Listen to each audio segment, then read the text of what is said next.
Ever thought you might have a higher level of perception or sixth sense? Well, the new Melbourne University study has found that many of us can absorb what's going on around us without being aware of it. I've got a good case for you after you have I'm looking forward to hearing about this, because I'm rather an advocate for a sixth sense, so I'm very interested in this next discussion. We're joined by Dr. Piers Howe from the School of Psychological Sciences at the University of Melbourne. Good morning to you, and great to have you with us. Now, I'm going to take this very slowly, as I've just suggested to you. I'm a big believer in the sixth sense. What was the proposition that you started with? So what happened was, while I was teaching, a student came to me, and rather like you, she very much believed in the sixth sense, and she believed that she actually had this ability. In particular, she felt she could, just by looking at a friend, she could tell when something bad had happened to a friend. She gave an example where she had seen a friend across the hallway and had immediately sensed that the friend had previously been in a car accident earlier that day, even though there was nothing visual about it. So what the student was claiming was that she could sense information that she couldn't see, and she had this ability that she called the sixth sense, and she wanted me to investigate it to see if she really had this ability. All right, so it's not, though, just an ability to sense something that you can't see, but that you don't know at the time. Yes, that you don't know and you can't see, but somehow you still sense it. So how did you investigate? So, naturally, being an experimental psychologist, I did an experiment. So what I did was, working with my student, Margaret Webb, we took photographs of people. So for every person, we took 2 photographs, and sometimes we'd make a little change to the person, change their hair, put on glasses, make a change. So we'd get these pairs of photographs, and then we would present these photographs to our observers. We'd show one photograph, there'd be a blank interval, then show the other photograph, and we would simply ask them, was there a change? And if they said there was, we'd then get them to identify what the change was.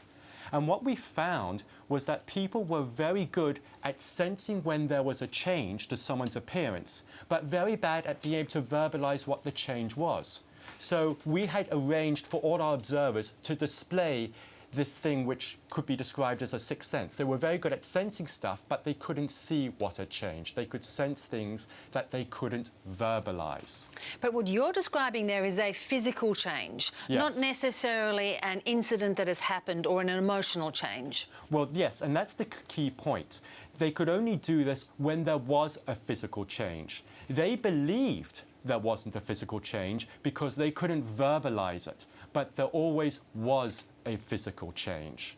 So what then is this sense? It is that there's something physical has happened. So even if somebody has had an accident, we sense a physical change in their presence, in their being.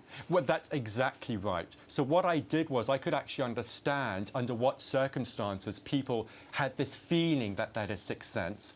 And as you've just said, it only occurred when there was a physical change. And what happened was, it all came down to the fact that people can take in more information than they can verbalize. And they were making their decisions on this non-verbal information, this subconscious information. So there was no sixth sense. Our study showed there wasn't a sixth sense. But what our study showed was that these people had this sensing ability. They were able to sense changes that they couldn't verbalize, but it was based on these standard visual processings. All right, you need experiment number 2. I'll give you a case that I've often experienced. I've gone to go out and I've picked up a scarf, and I've had this feeling of, don't take this with you. And lo and behold, I come home that night and I've lost the scarf. What is that? Well, that goes well beyond my study, I'm afraid. You quite embarrassed me. No, that is probably you being cautious and you knowing that you're likely to forget the scarf. That's common sense, I'm afraid. That's not a sixth sense, that's common sense. Oh, damn. I hate to... Did you want to jump in? Paul's got another example. Yep. When I drive into a car park, it's like, could be the busiest car park, could be Christmas Eve. I always feel confident that I'm going to get a park really close to where I want to be.